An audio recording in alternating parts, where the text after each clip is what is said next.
却又惊雷起。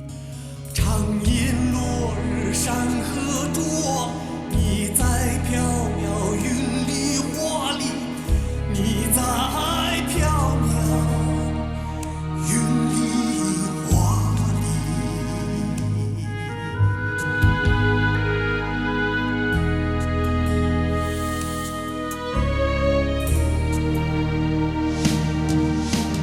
唱歌一曲，好风好梦好歌好一起。唱歌一曲，好风好梦好歌好一起。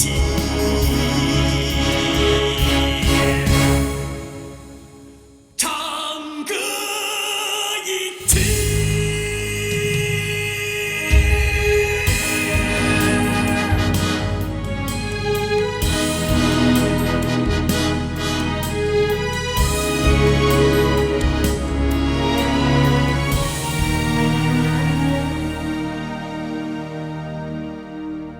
每次想起你，依稀枕边耳语；每次见到你，铁马金戈监狱。荡气回肠千山外，悠悠在我心里梦里，悠悠在我心里梦里。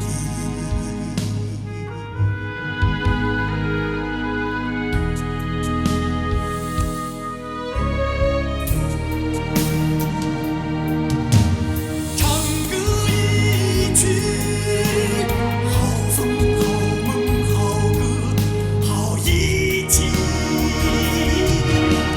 唱歌一曲，好风好梦好歌好一起。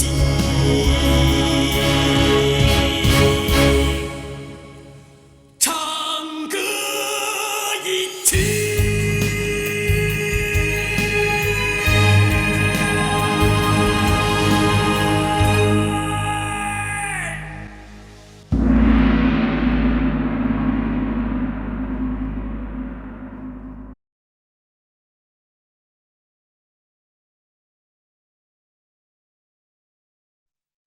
宗坛被攻破，这是你想看到的，但是你不想看到的是萧清芳落在我们手中，因为他一旦被俘，必然会说出洛河神医的机密，那时候你们便大势去矣。不错，萧清芳必须死。然而当时我们在总坛的人手却不够。是啊，当时2个血灵知道了小梅一人，而他又恰恰跟在我身旁，无法离开。毁文中则是装作中毒的样子，更无法主动行动。但是情势紧急，迫在眉睫，万般无奈之下，你只得暗令毁文中动手。还请卢先生莫辞辛劳，引本阁在这山穴之中走上一走。分内之事，大人何须叨劳啊？好，杨方仁阔，在，在。你2人率几名卫士留在此处，务必要保证毁文中的安全。是。其余众人随本阁进入山穴。是。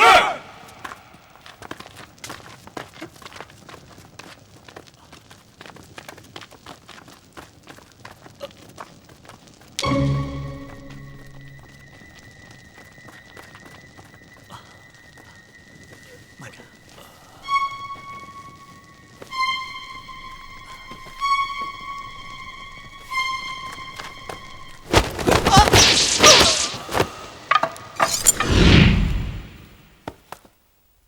而后，毁文中便潜入通道之内，寻找萧清芳的踪迹。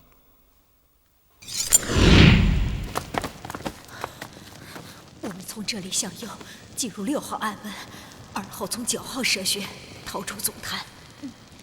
大姐，到6号暗门还有些路程，您的伤不要紧吧？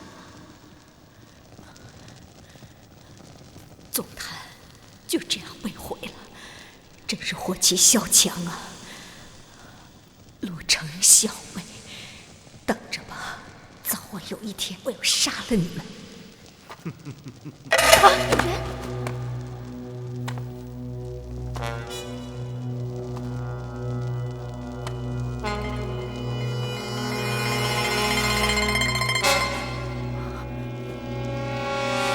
是你。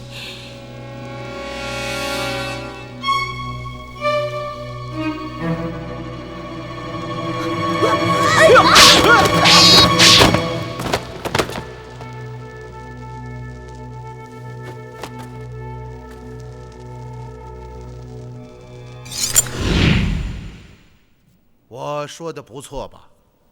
不错，说得很对。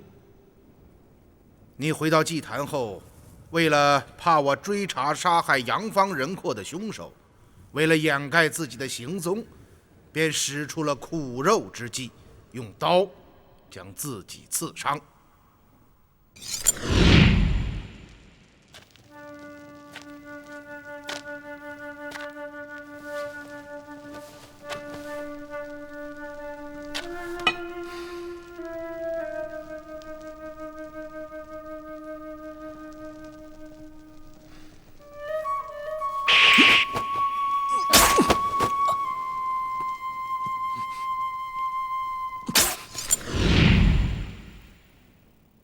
你这苦肉计果然管用，将大家所有怀疑的焦点都引离了你这个最该怀疑之人的身上。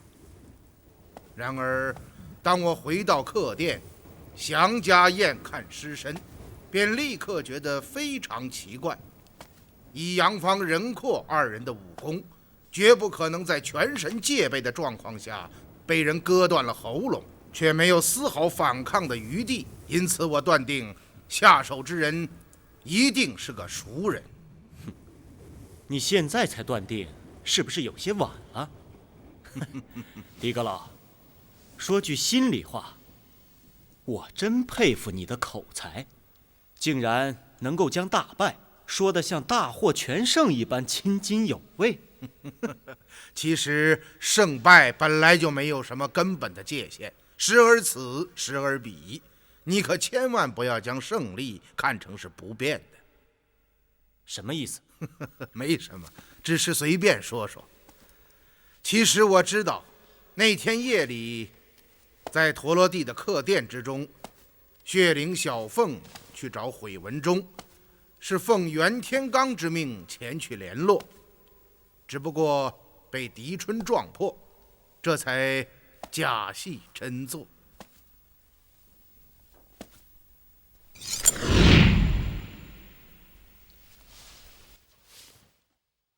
老主人让我告诉你，一切小心在意，最近不能再出手了。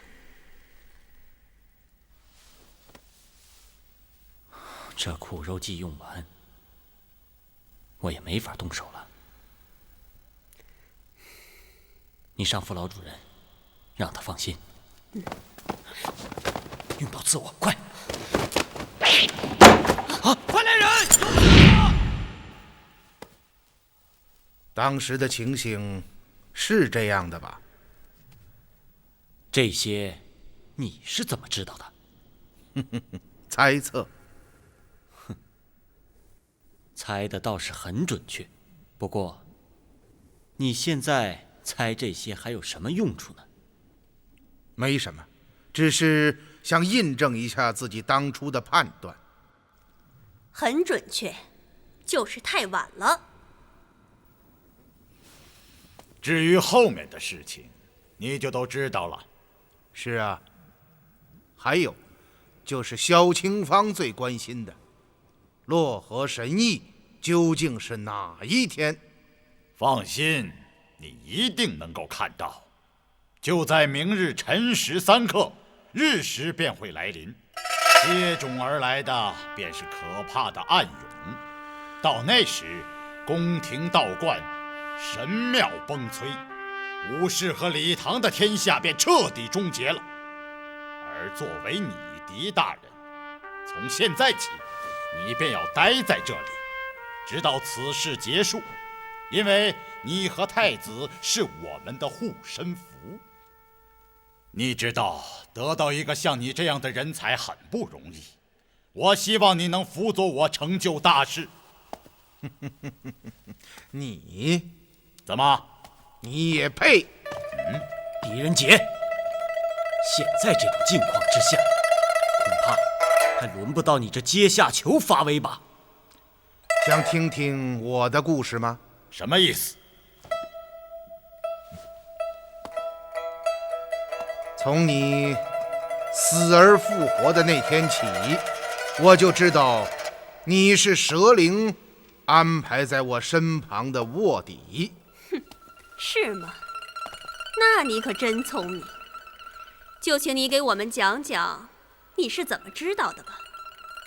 第一，青阳客栈是你秘密开设的，不光是为了要见如燕，还要约见像毁文中这些所谓的好朋友。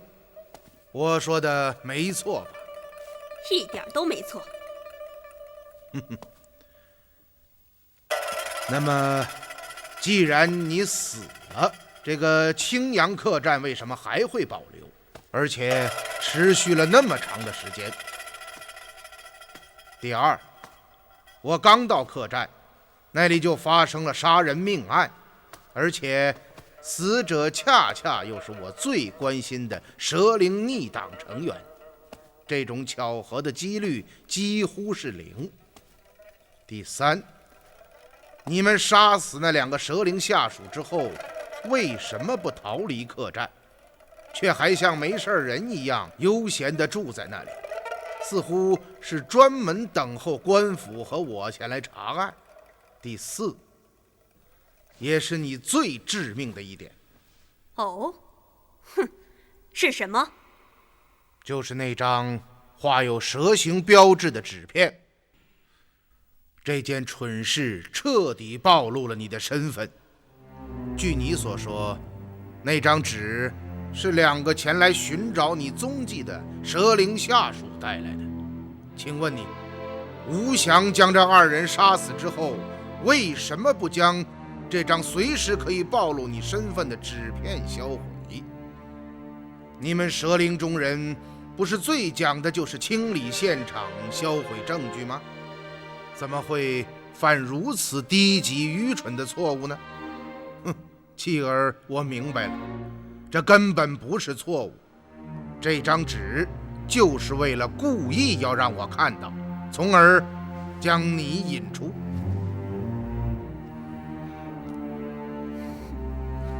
你现在说这些有什么用？不过是聊以自慰罢了。哼，狄大人从来没有栽过这么大的跟头，这是在为自己找回面子。是，真是可笑。狄大人，我刚刚说的话，希望你能够好好考虑考虑。明日之后，5州的朝廷便不复存在，一切都由我们来重新创造。这可是天赐良机，如果你能辅佐我成就大业，那你就是开国元勋，裂土封疆。岂是你现在一个区区内史可比呀？袁天罡，事到如今你还不明白，兀自做着什么千秋大业的美梦？真是匹夫撼树，螳臂挡车，不自量力。像尔等这般阴险恶佞、歹毒残暴的恶贼，人若不除，天必除之。你竟还在此大言不惭，狂言什么成就大业、裂土封疆，真是恬不知耻，可笑之极。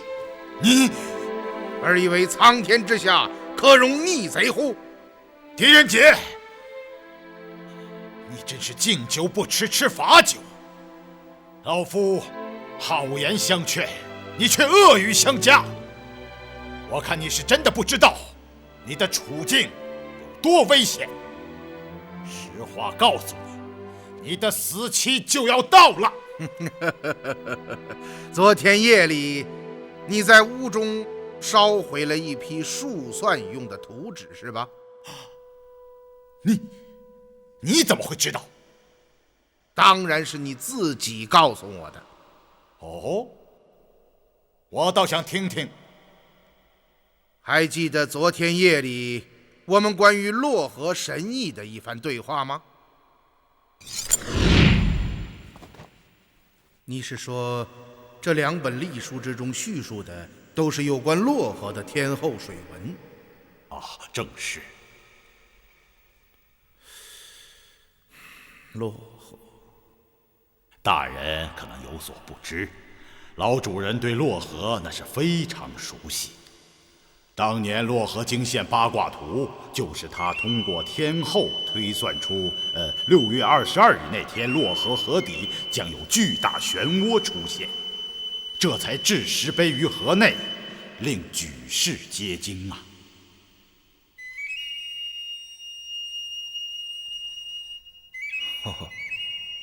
此事我曾听皇帝说过。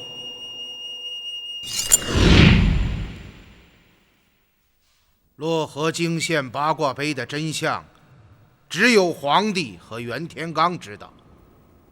当年你率人在洛水河畔炮制此事之后，所有参与这件事的人，岂不是都被你杀死灭口了吗？可昨天夜里，此事竟通过一个下人之口说了出来，而且说的是那么轻松随意，似乎是他自己做的一般。于是我便命狄春监视你的房间，果然在今天清晨找到了那些灰烬。从这时起，我就知道你不是鲁成，而是真正的袁天罡。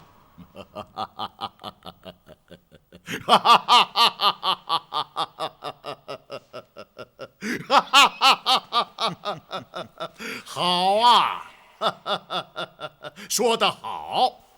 既然你如此聪明，已经推断出了一切，那我问你，你为什么会在这里啊？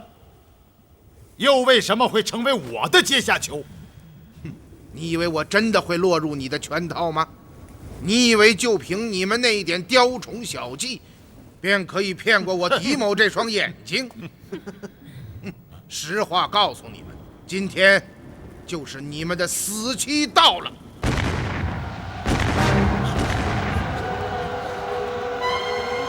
怎么回事？不知道，难道是千牛卫？我去看看。我来告诉你们是怎么回事吧。这是大将军王孝杰率主力攻破太子宫，诛杀逆党的声音。啊！你说什么？老主人，官兵呢？到底是怎么回事啊？老主人，是右卫为主力，咱们的人全完了。袁天罡，今日狄某之所以孤身犯险，设此巧局，就是为了要摸清洛河神异之谜，以及它发生的具体日期。果然，你们得意之下无所顾忌，将机密对本阁和盘托出。事到如今，你们还想全身而退？做梦！你们的末日到了！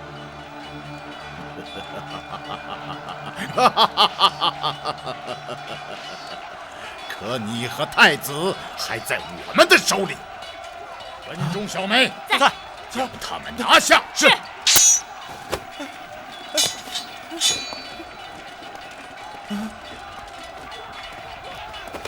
可笑你们这些狂妄自大、自作聪明的蠢货！事到如今，居然还不明白。你什么意思？动手！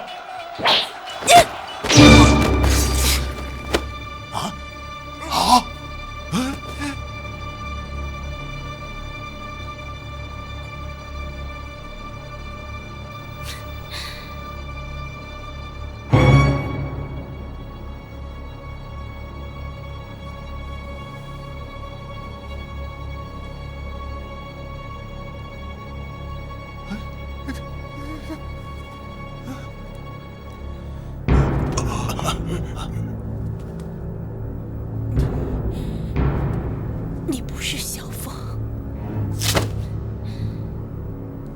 说对了，不是小凤。怎么样，被欺骗的滋味好受吗？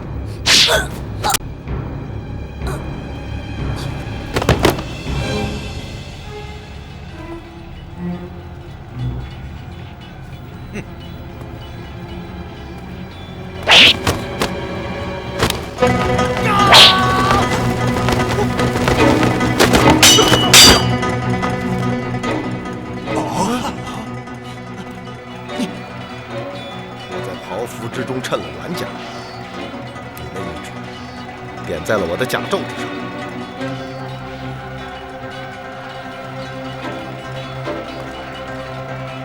现在才是我们两个的生死之战。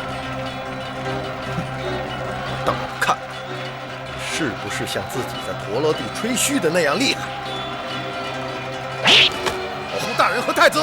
是。嘿。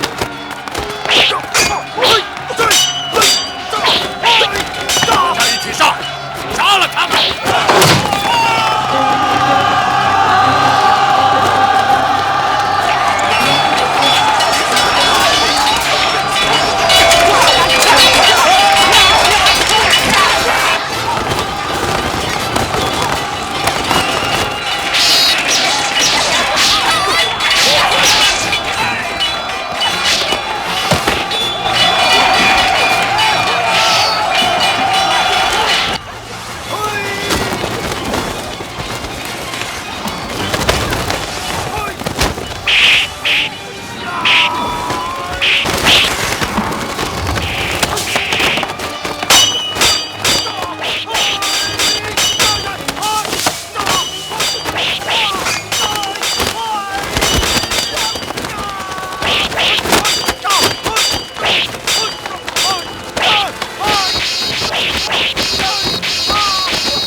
小杰，大帅，太子，如愿姑娘，大将军，你们受惊了。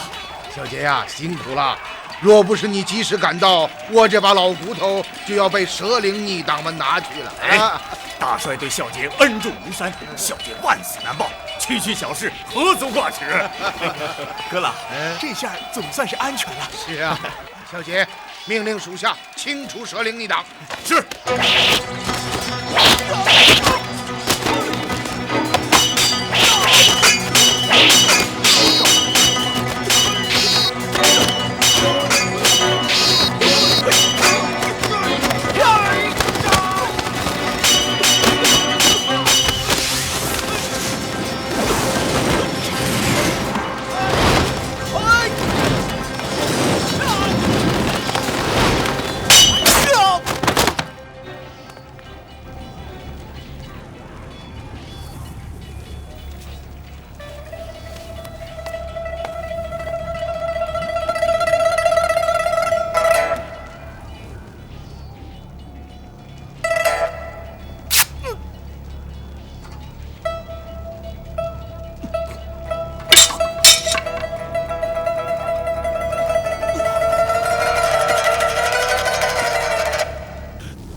这一刀是为了所有被你欺骗的人。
陛下，太子获救，袁天罡成擒，蛇岭属下22堂共2000余名逆党被一网打尽。现在臣可以这样说，邪恶的蛇岭逆党已经土崩瓦解，老臣不辱使命，向陛下交旨。淮英啊，臣在。这一次你彻底粉碎逆党的奸谋，不但救了朕的性命，更挽救了何朝大臣的生命。力挽狂澜于危殆之下，保住了我大周的江山社稷。如此大功，朕该怎么封赏呢？陛下，这是老臣使职当为，赏赐就不必了。依臣愚见，处置袁天罡就不用惊动阁僚了，便由微臣替陛下全权办理吧。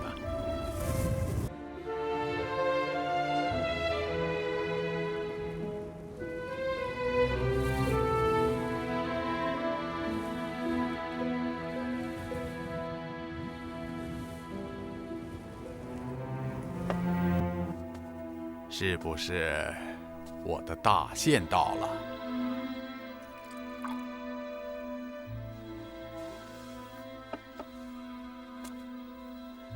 哼，就这样让我死，不是太便宜我了吗？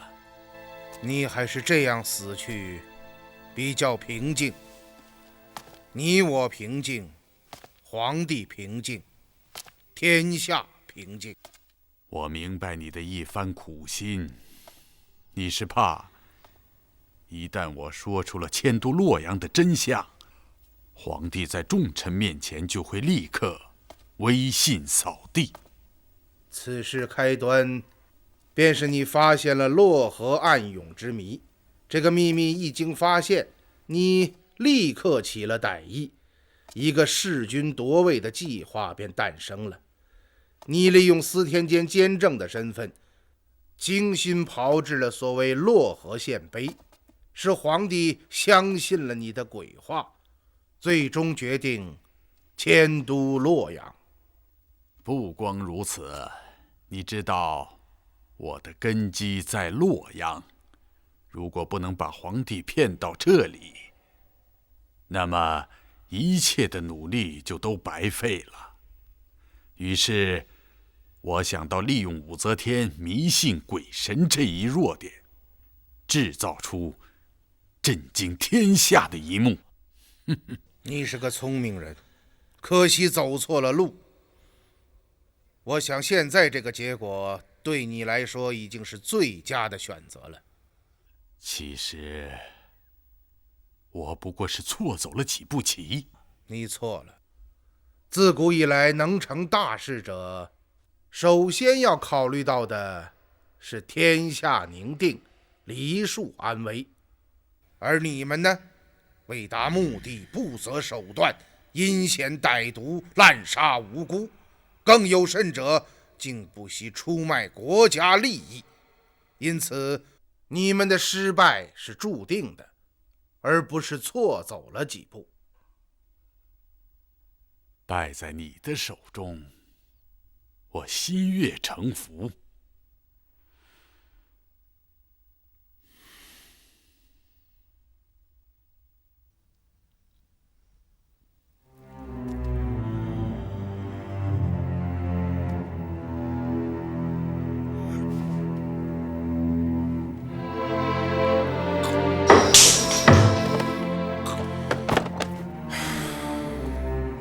一代枭雄啊！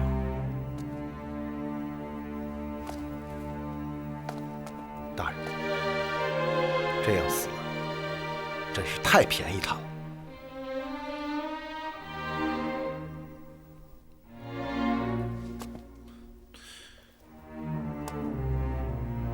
怎么了，大人？元芳啊，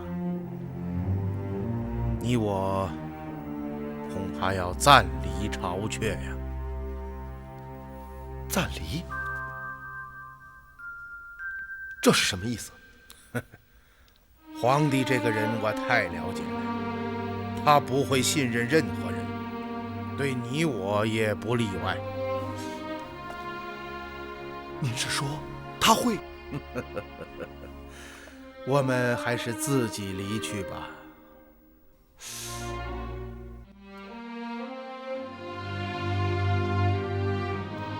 陛下，张阁老在园中等候，说是有要事启奏。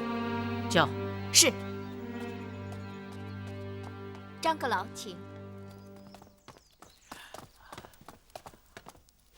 陛下，简之，什么事如此紧要啊？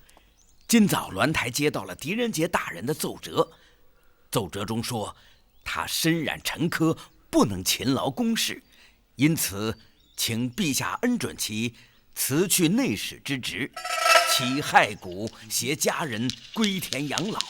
奏折中还说，他的部下李元芳因不忍与其分离，也向魏府提出辞去牵牛卫中郎将之职，随其共赴田园。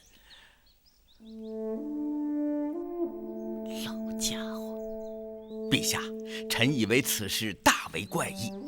几日前我与狄公见面，他的身体还非常健硕，怎么会不到2天功夫便身染沉疴？更奇怪的是，狄公身为宰辅，怎会因偶然疾恙便向陛下起骸骨归田养老？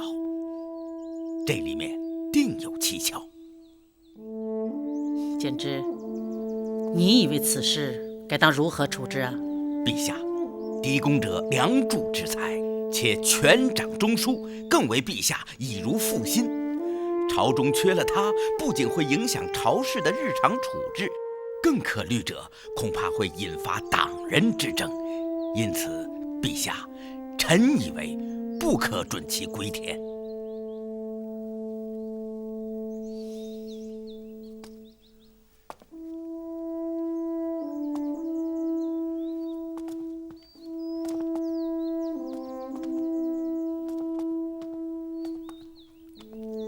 准奏。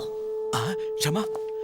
陛下，此事牵涉朝事安定，望陛下三思。你以为朕想失去狄怀英吗？他太了解朕了，这是退而求朕心安呐。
怎么样？都准备好了吗？准备好了，明日一早起行。10多年了，一旦离开，心中却是有些不忍呐。大人，我真是没有想到，竟然会是这样的结局。远方啊，为臣子者，但求上无愧于天，下无愧于民，这就足够。至于个人的一些委屈，就不必放在心上了啊。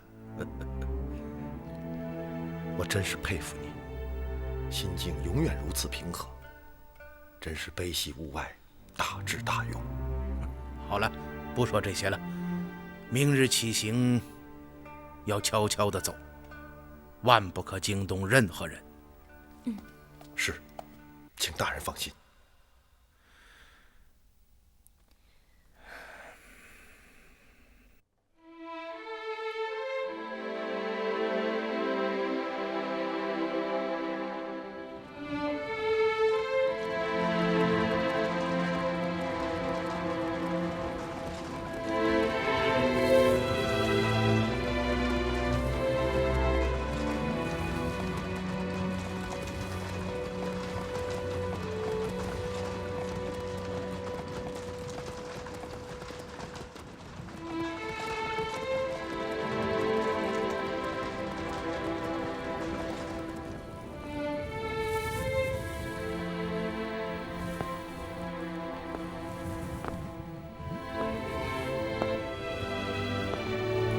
元芳，这就是十里长亭啊！走吧，我们去看看。如也。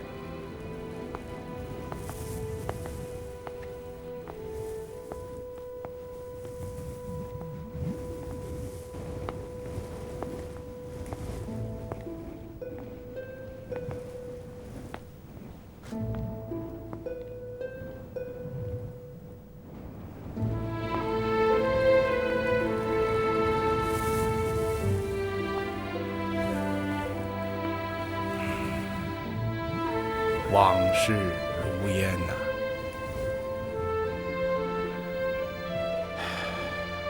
多少送别，多少凄惶。想当年，我送老师阎立本，便是在这亭中。阁老，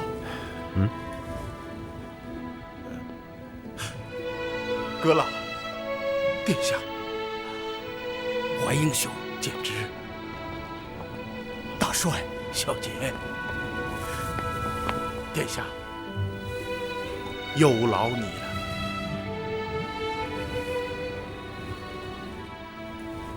我狄仁杰还能有诸位倾心相知，千里送行，心中万分感激。多谢。不管到什么时候，你永远是孝杰心目中的大帅。孝杰深情厚谊，狄仁杰永记在心。元芳，此去关山万里，如果大帅和你有什么需要，只要鸿雁托书，孝杰万死不辞。是啊，孝杰所说，正是我们的心声啊！是啊。怀英兄，前路多艰，你要多多珍重啊！朝中之事，就拜托诸位了。请怀英兄放心。诸位，我们就此别过，一切珍重。狄公珍重。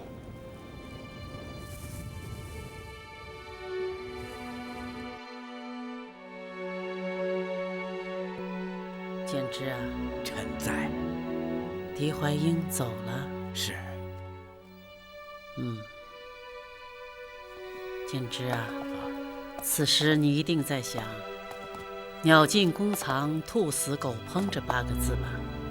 陛下，臣万死不敢有此念头啊！好了好了，你不要这么紧张。即使你这样想了，朕也不会怪你。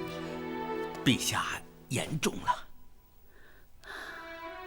昨晚朕整整想了一夜，像狄怀英这样的忠良，朕就让他这样凄凄惶惶地走了。陛下，传朕旨意，狄怀英虽已辞去内史之职，但不允其归田。朕要效法太宗皇帝与宰辅李靖之共事，旨意狄怀英以原职致仕，以备咨询。臣遵旨。朕亲自为怀英选了一个休养之所，江州。江州物阜民丰，人杰地灵，是个静养的好去处啊。你即刻传旨：第一，原狄怀英麾下牵牛卫仍奉旨维护其安全，随其前往江州。第二，命吏部前往江州传谕，狄怀英在江州的一切用度开销均由国库出给。是，谢陛下天恩，臣等感激涕零。啊，牵牛卫中郎将李元芳情义难舍，实堪怜悯。虽准其辞去牵牛卫中郎将之职，然念其忠勤国事，屡建其勋，特进为检校牵牛卫大将军，随侍狄公。此旨欲达吏部，不必再行庆奏。谢陛下天恩。朝事纷杂，朕不得不如此处置。朕愧对狄怀英啊！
请记得订阅频道，请记得在影片下方帮我们留言、按赞、分享。